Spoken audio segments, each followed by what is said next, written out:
Done by Noon podcast, episode number 21. Today we're going to talk about the 10 alignments of the happy hustler with Cary Jack.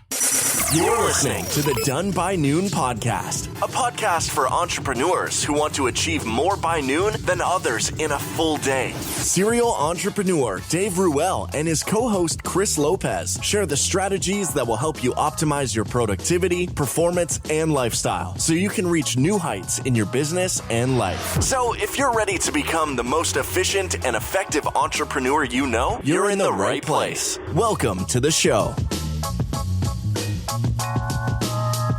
This episode is brought to you by the Epic Planner, the first planner made for the entrepreneurial brain. It's easy to fill your day with busy work. You feel like you're getting a lot done. But if you don't make time for bigger projects, you're just spinning your wheels and hurting your business. The Epic Planner is backed by a complete system to strategically plan your next 90 days. Break down projects into actionable bite-sized pieces. Optimize your work week and implement sustainable performance habits in the process. To learn more about the Epic Planner, go to www.epic.co.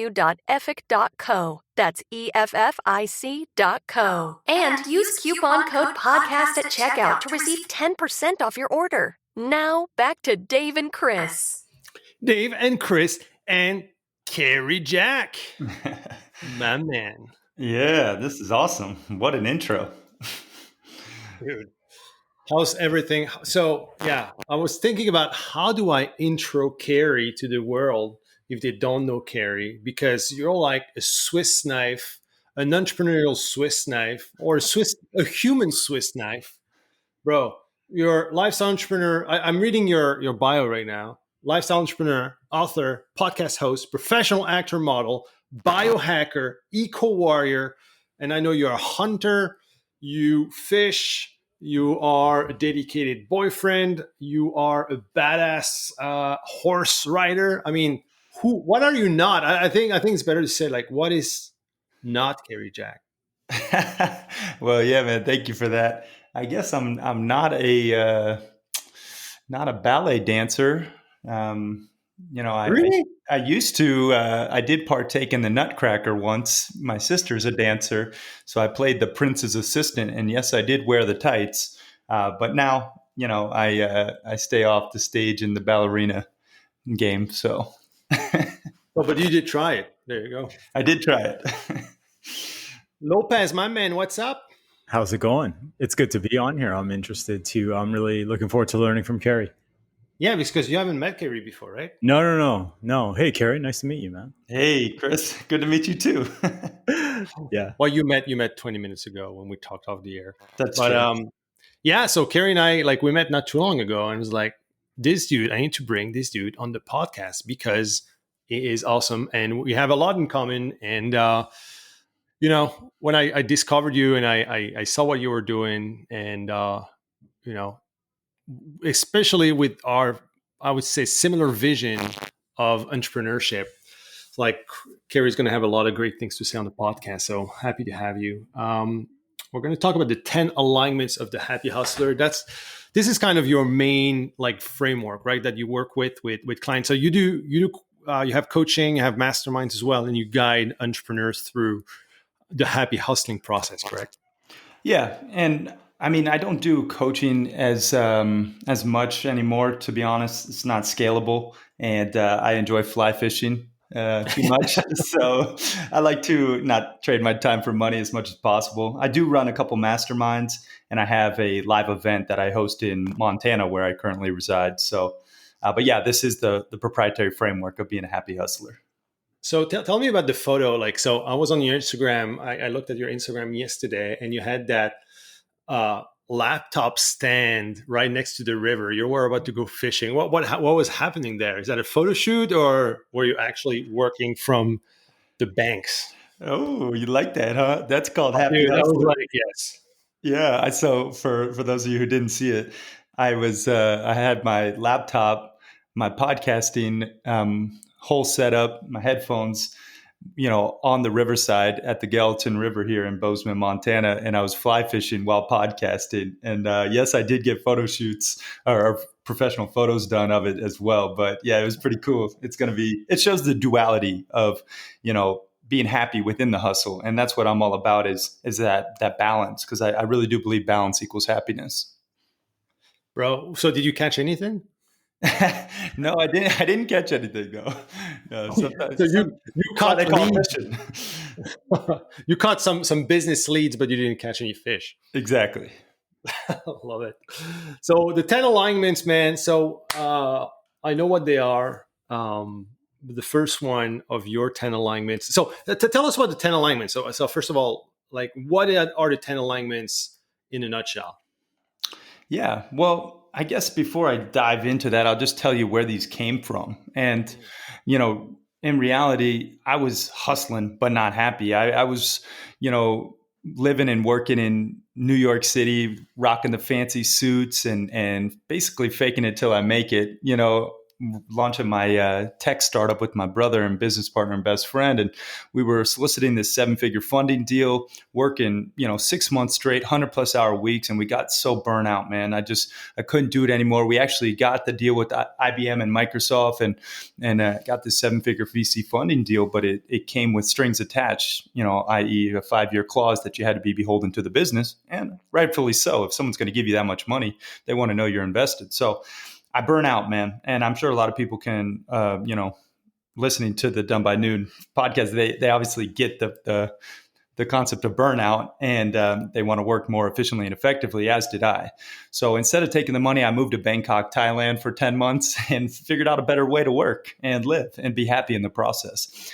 And that's kind of where the happy hustle was birthed. And the 10 alignments are essentially the 10 areas of my life that I really focus on quantifying. And I believe what you measure, you can manage. So I quantify where I stand in each of these 10 alignments every week. And these 10 alignments are: 1, persistent personal development; 2, optimized health; 3, loving relationships; 4, purposeful work; 5, mindful spirituality; 6, financial abundance; 7, passionate hobbies; 8, selfless service; 9, nature connection; and then 10, blissful balance. So happy to dive in further with those, but I just want to give you an overview of kind of how it all started. I love it. And when we start talking, you told me first about the 10 alignments, it reminded me when I was coaching too, more one-on-one entrepreneurs, I was going with alignments as well. I had an alignment scorecard, and most of the alignments that I didn't have 10, I had less, but they were all part of the 10 alignments, like of what they are, right? Health, wealth, relationship, spirituality, these things that are important, in my opinion, that are just the foundational pieces for, alignment, to live a life that you want, but also perform the way you want as an entrepreneur, right? So I love that. So persistent personal development, tell me a little bit more about that. Like, how do you, on your end, like how do you work with that? Like, what's your view or your approach to development? So for me, I believe it's just essential to be learning something new every single day, because you're either growing and evolving or you're shrinking and dissolving. So I focus on a personal development like system of growth, and I have a 90-minute routine. So I actually read 30 minutes in the morning of something educational and inspirational. And then in the afternoon, I listen for 30 minutes of something educational and inspirational. Maybe a podcast, maybe the Done by Noon podcast, or my own, Happy Hustle podcast. I like to go back. I don't know if that's vain or not, but, No. I was doing that last night, listening to our podcast. Yeah, it's like watching the game tape, where you can learn, but also you can kind of see where you can make corrections. So, and do better in the future. And then in the evening, I watch 30 minutes of something educational and inspirational, either a documentary or a movie. But I really focus on my input and what I am adding into my, my sphere, my brain. And a lot of times I get some great insights, some creative knowledge that I can implement in my business or in my personal life. And that's a big way on how I focus on personal development and doing so every day.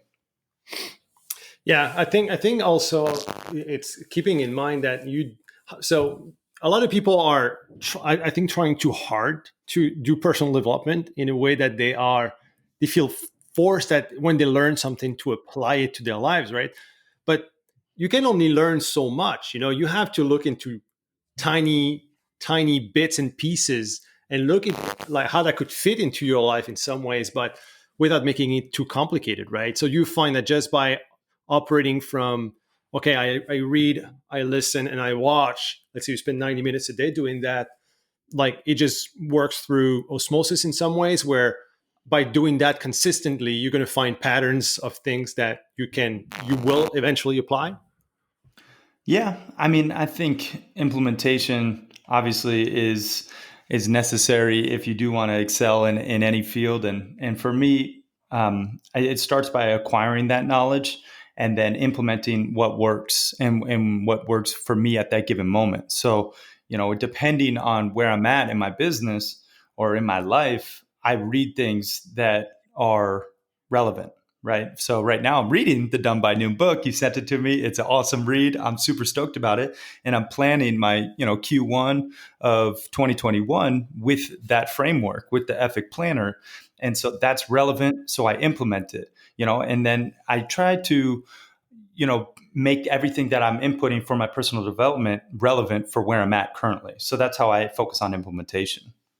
I think you really hit the nail on the head there too. Implementation is so key because so many times, like you see it on social or you see it where entrepreneurs are wearing it as a badge of honor if they're reading a bunch of books. Like I read 52 books this year, and Dave, you and I talk about this all the time. Where it's Yeah. like, that's great that you read 52 books. How much of all of that knowledge that you read are Yeah. you actually applying to what it is that you're doing? Like it's not enough to acquire the knowledge; it's the implementation of the knowledge that's the key, and that's like your golden ticket. Yeah. 100% agree. Let's talk about, so we're not going to talk about health because I feel like we're going to have full episodes about health, about biohacking, about optimization, because you're a pro at that. Let's talk about work. You talk about purposeful work, and you talk about also hobbies too, which is, I would say, some kind of work, and selfless service as well. I like, what's your approach on purposeful work? Like, how would you define purposeful work? Well, the three core elements of really happy hustling to me are passion, purpose, and a positive impact. And it starts with passion, right? Which is the inward serving, the calling from a higher power, something that you feel really passionate about, maybe a problem or a cause that you believe in.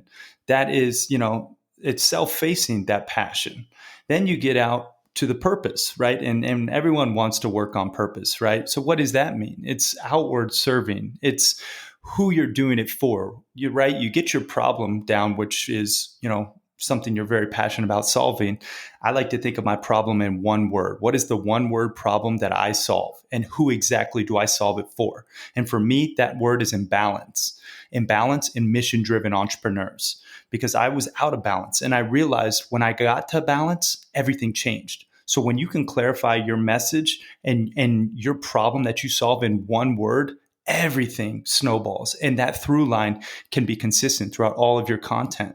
So I urge everyone out there listening, think of that one word problem that you solve and who you solve it for. And then what is your uniqueness and how do you exploit it in the service of others, like Larry Winget says. And this is, part of this framework that I learned from my good buddy Rory Vaden at Brand Builders Group. And it helped me build my personal brand and my business with that clarity. But purpose is all about who you serve. And then being a part of a positive impact is essential, right? Making sure that you are making a positive impact in the world, because what's it all for if not? I mean, you can't take the money with you. And I find so much more fulfillment from helping others. And it's like Zig Ziglar says, right? You can have everything you want in this life if you just help enough others get what they want.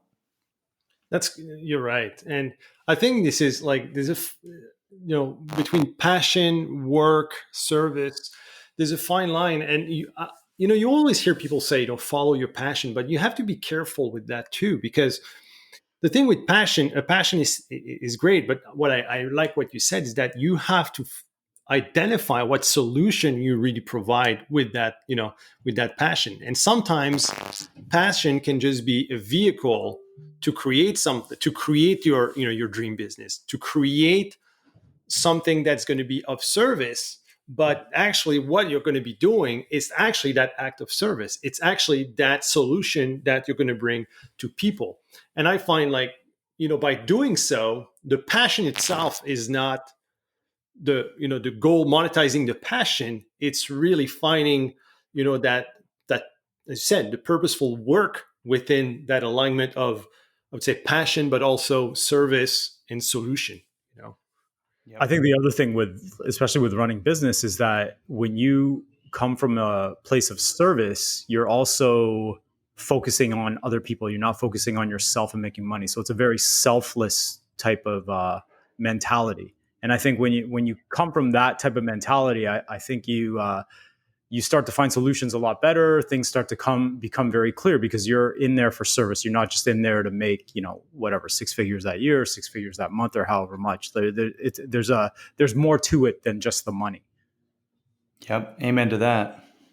Especially these days, I feel like a lot of people we're very individualistic in some ways, and we tend to find, like, what do we want instead of thinking about what others want. And in business, if you don't focus on what others want first, like, you're kind of screwed, because this is the whole, like, who's going to buy your services? People are not going to buy your services because, you have six pack abs, or because you have a nice Instagram feed. You need to offer a true, a real solution, right? Yeah. And it comes from a place of service. Yeah. Fall in love with your customers, not your products. Yep. Yeah, 100%. Let's talk about spirituality. There's many things that we do. We put in our self-care, daily self-care routine in the Ethic Planner, for example, meditation, gratitude, healthy foods, hydration, but exercise, meditation, gratitude. Like, what's your, I would say, routine when it comes to that? Like, how do you practice that? Yeah, so I do so in a multitude of ways. For me, it's all about being present, being grateful, and being still. I actually grew up training with a Taoist priest and a Kung Fu master. So I have this Eastern, philosophy to meditation and, and just martial arts in general. So I like to implement, Tai Chi, which is a moving meditation, and Qigong and Kung Fu into my breath work, into my prayer practice. But every morning starts with a journaling of attitude of gratitude. And I'll list 5 to 10 things that I'm grateful for in that very moment. And, for me, I have an I am mantra statements, 5 of which I say every single day in the morning and every single night before I go to bed. And these are empowering statements that, are really manifesting on a subconscious level who I want to become. And I'll often do these on the rebounder to activate the nervous system and shake out the lymphatic drainage system while I'm, because with motion, you actually retain your mantras and manifest in a much more efficient way. And so I'll usually do those mantras. I'll do my attitude of gratitude. And then I tend to do a hot and cold thermogenesis. I know we'll talk about it probably in the health chapter, but after I get into an ice bath or get extreme temperatures and exposing myself in both fronts, I'll go into my steam room and I'll steam. And in that steam room, I'll do a breath work, usually a box breathing, a round of 5 by 5. So it's a 5-second inhale, 5-second hold, 5-second exhale, 5-second hold. And as I'm doing that, I sometimes also do my mantras. And, if you've ever heard of Wim Hof, I'm sure a lot of your listeners have, and the breath of fire and just hyperoxygenating the body, that's a good way to get out of your head and into your body and to really be present, grateful, and still and tap into a higher power. And then I'll also pray and just thank, God for all the blessings that I have in my life. And that's, some of which what I do. I also, if I'm going to go super woo woo on you, I have, I do like this energy clearing of my body, and I'll rub my hands together and then I'll scan my body for any built up energy or toxic, flow that is blocking. And I'll scan and I'll clear it. And I learned one of my mentors was an energy healer. So I believe in, we're all energetic beings. So it's just important to really take stock in all different facets. So that's a little bit what I'm up to in the mindful spirituality realm. I love the fact that you take it kind of like of a workout. Like you can see that it's a part of your health regimen every single day, Mm-hmm. and I feel like you have. I don't find it's fugu. I think you find what works for you. Yep. You find that, hey, that's how I do best, and you created your own routine based on that, right? And I think that's what I always encourage people to do. Is like whatever floats your boat, man. Yep. Whatever you think, like whatever puts you in a position where you can cultivate that spirituality.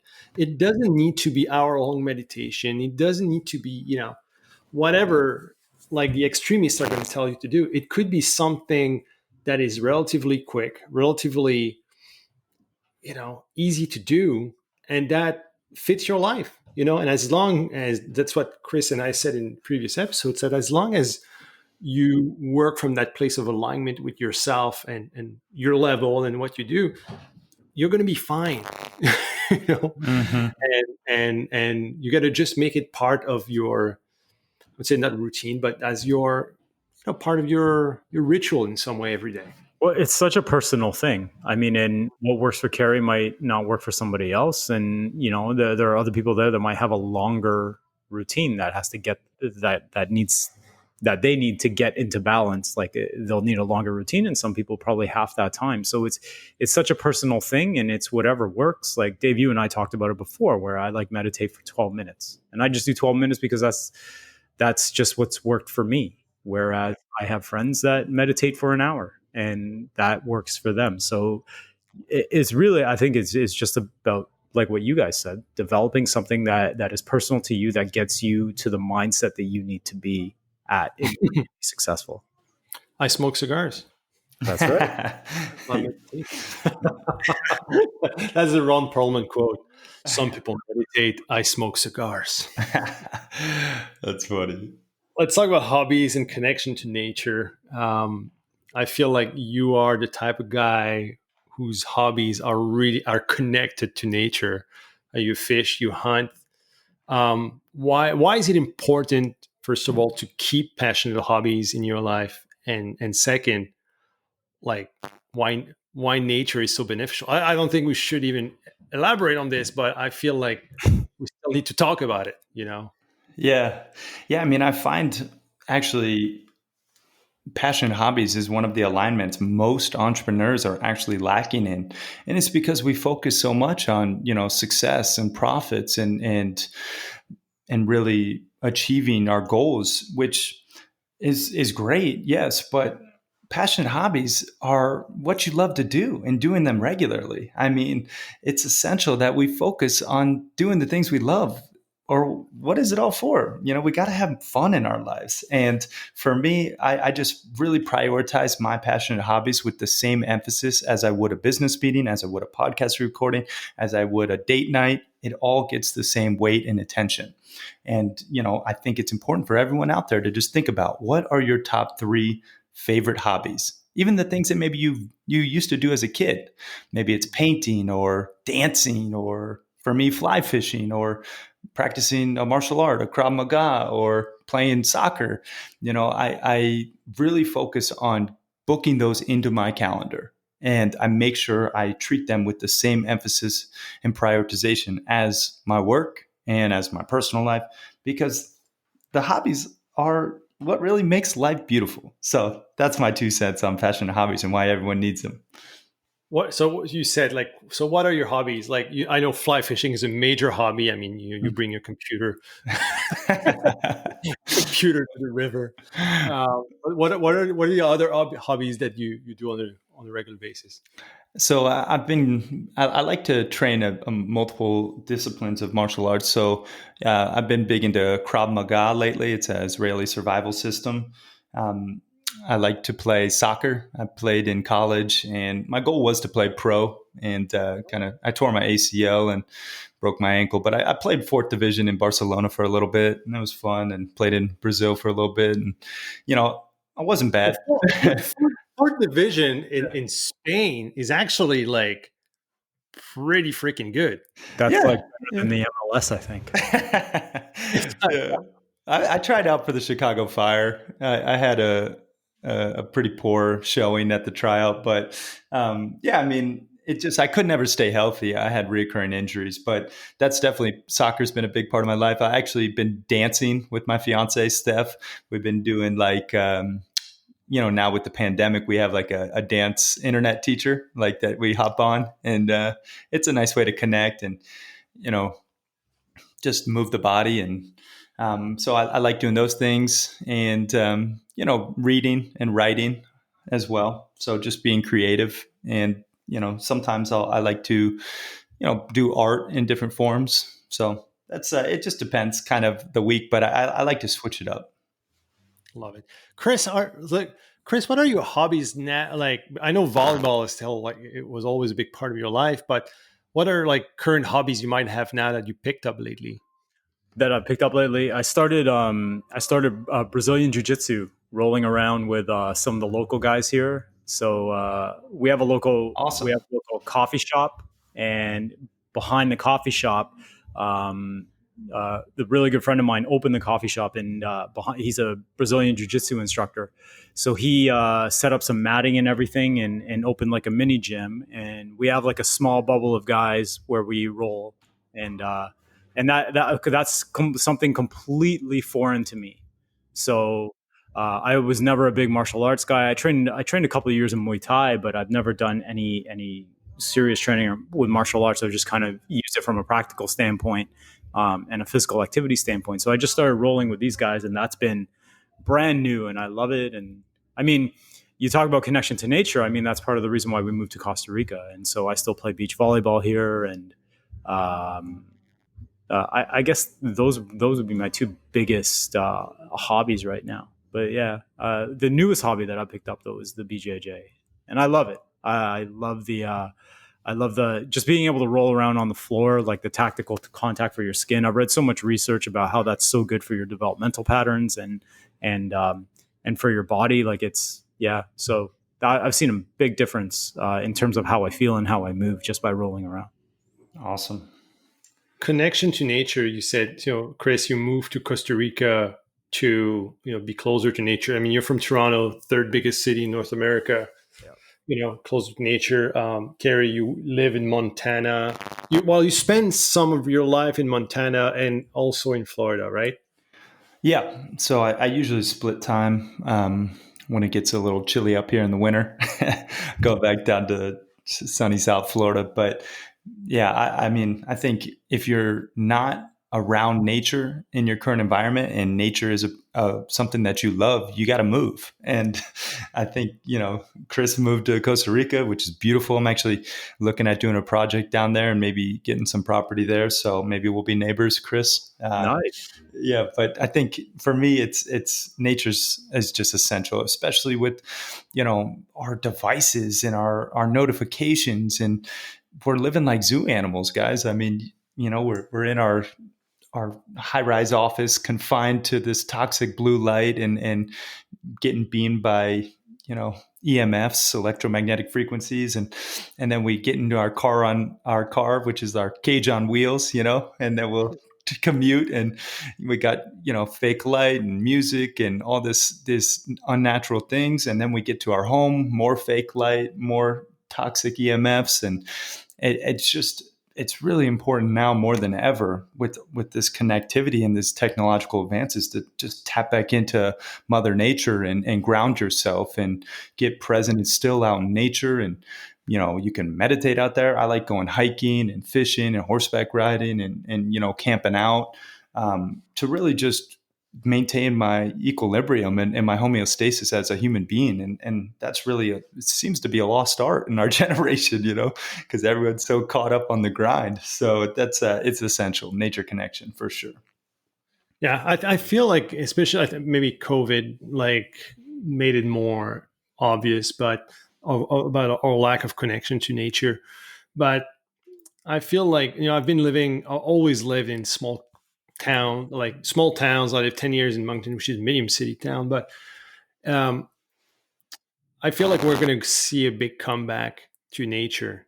Like people are going to look at moving to more, I would say, remote places or places that are closer to nature, small towns, um, just because the internet is widely available pretty much everywhere.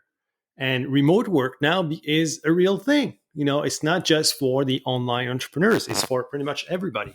Well, And I I think think, you're seeing it already. Sorry, Dave. I didn't mean to interrupt you. Wait, you good? Hello? yeah, you're back. Sorry, I think you're seeing it already. I mean, you and I know of a bunch of guys that have gone from LA to Austin. I mean, there's a little bit more open space in Austin. I have a bunch of friends that live in Toronto that are now moving and buying property in like farmland and stuff like that, just because everybody's trying to get out of the city. Because I think that there's a whole novelty of living in a really big suburban area. But once COVID hit, that novelty was kind of taken away. The access to like the different restaurants and being able to go out and all of that stuff, that's kind of taken away. And so people are really seeking a more tranquil kind of life because they see the value of it. Like there's no being trapped in a cage, as Cary would say, like in your cars and stuff like that, when you have all of this space in nature. Sorry, I didn't mean to interrupt there, but that was really, just wanted to elaborate on your point. Yeah, it's great points, both of you. And, one of the things I'm really passionate about is protecting nature. Being an eco warrior, I have a company called Sustainable Breakthroughs that's fighting the plastic pollution epidemic and climate change. And, we all need to focus on how we can be a part of the solution and really just become conscious consumers and start voting with our dollars, supporting eco-friendly companies and B corporations. And, think about how you can bring your own bags and bring your own, stainless steel straws or sporks. Like these little things make a big difference over time. And it's important once you see the destruction of nature and what we're doing to our planet. We have a short window to reverse this global warming, and I just am very passionate about protecting nature as well as enjoying it. That's the part that I'm afraid of. If I see more city people moving to the country, is actually the destruction of the country. Yeah, good feel point. like that's the part. And it's something actually I wanted to talk to you about. But you hunt. There's that stigma about hunting, obviously, but that's a big part of every single hunter who's serious about hunting and understands it. Like understands the sustainability. When we talked last time, we talked about sustainability, but when you're a hunter, I think you understand that a little bit more. The fact of preservation, having sustainability. And if you haven't, guys at home, if you haven't watched Meat Eater on Netflix, and for those who don't hunt, it could be like gory because it's you see them actually like hunting, killing, and preparing all the meat and everything. But it really if you look at it from another perspective from Stephen Ranello. So Stephen Ranello is awesome because he can explain that really, really well. And I invite you to do so. It's pretty humbling. By the way, you killed an elk this year, right? Yeah, with my bow, which it's an intense experience, bow hunting, anything, but definitely, big game, and elk are very intelligent animals. But to your point, Dave, I mean, hunting manages wildlife populations and helps, with the healthy balance of the habitat. I only wish we could do that with humans, but, it's it's not PC. So Yeah, I would say most humans wouldn't taste that great. I know, right? Yeah, but anyway, the point is, No consciousness humans might taste like shit. right? That's true, especially Americans with our diets. Wow, you're the American. I know, You're I the can say that. I can say You that. can't say that. I can't say Yeah, but yeah, man, hunting. I believe in hunting and fishing, and growing your own food. And I have a garden on our ranch, and I try to catch and release as much as possible. But when I'm going to have fish for dinner, okay, well, instead of going to the store, I'll go fish for it, or I've been eating elk for the past year because I will be eating it for the next, year. But I think you can sustainably grow and harvest and hunt and fish and gather your own foods like we did, for years and years prior to factory farming and this agricultural boom. 100%. And I think this is the thing, it's all about sustainability. When you catch a fish, you want to make sure that other fish can thrive and grow within the river you fish in, right? So you're going to be a lot more, you say, I love your title of eco warrior, but your whole life, everything you do will, like, you're going to make sure that it's going to have a positive impact on this so you can sustainably harvest, so it's kind of it's a full circle, it's a full Mm-hmm. ecosystem that you're building. And yeah, we can talk about it. I know it's not a subject everybody's at ease with, especially if you're born in a city and it hasn't been part of your culture in some ways, but I Mm-hmm. think I think hunting is something that is worth being educated on, with like an open-minded point of view, and watch meat eater, it's I love it. Are you a fan of Steven Rinella? Yeah, he's a good dude. I watch that show, and I classify myself as a heart-centered hunter. So anytime I kill anything, I'll pray over its body, and I'm very like in tapped. I really follow as much as possible the Native Americans and their ways of hunting and gathering, and I think Well, that's the most ethical way. they understood that early. They were in North America for 16,000 years before we showed up, Yep. you know and they understood that, and we did not. That's the thing. No. Yeah. Europeans did not We understand that. destroyed it, destroyed Yeah. lands and cultures, and it's just a shame. But we don't have to get into all that. Just No, depressing. no, yeah, I know. There's so many things like that. Anyway, Carrie, brother, we're running out of time, like Matt Damon. But remember that joke? Remember that Jimmy Kimmel joke?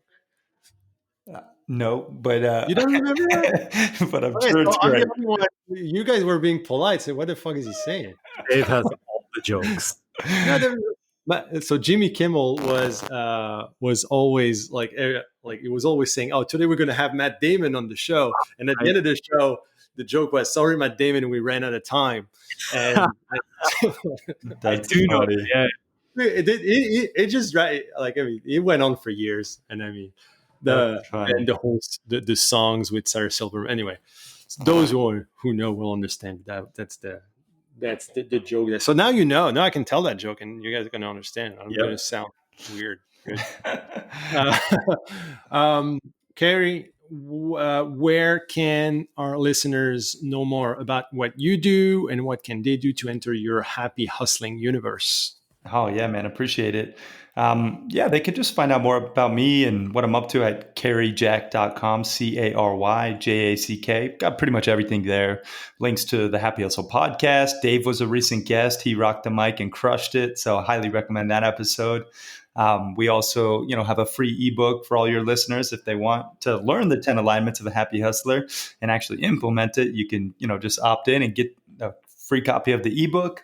And then if they want to take it a step further, we have the masterminds and the happyhustle.com, which has actually putting into practice these 10 alignments. It's an online course, the 10 alignments of being a happy hustler, all throughout an online portal. And you can just find out more about that at thehappyhustle.com. So those are some of the links. That's awesome, man. So go take a look. Go follow Carrie on Instagram. Like, his Instagram is awesome. You're going to see him fish, answer emails next to the river, go on a lot of dates with we haven't talked about a relationship actually, like, as much, but you're pretty, you're dating your girlfriend a lot, which is great. Yeah. Big fan of that. Yeah, your life is great. You're a great human to follow. I'm grateful to, have come across you, over the past few months. And you're gonna be back on the show, so we're gonna bring you back for a biohacking episode. So in the next few weeks, we're going to talk about biohacking for beginners. But Carrie's going to be back. And yeah, thanks, brother. Appreciate you coming in. Yeah. And You're a gem, my friend. I appreciate you. Thank you, Dave and Chris. This has been my honor. And thank you all for listening. Really appreciate you guys. Just, continue to go out there and happy hustle your dream reality. That's great, Cary. Thank you. Learned a lot, man. That was good. Let's do it. Have a great week, everybody. Talk to you next week. Cheers. You have just listened to the Done by Noon podcast. If you are interested in hearing more, do not hesitate to subscribe to our channel. Click on the 5 stars or check out our free tools and trainings at donebynoonpodcast.com. Thanks again for listening and stay awesome. We'll see you next time.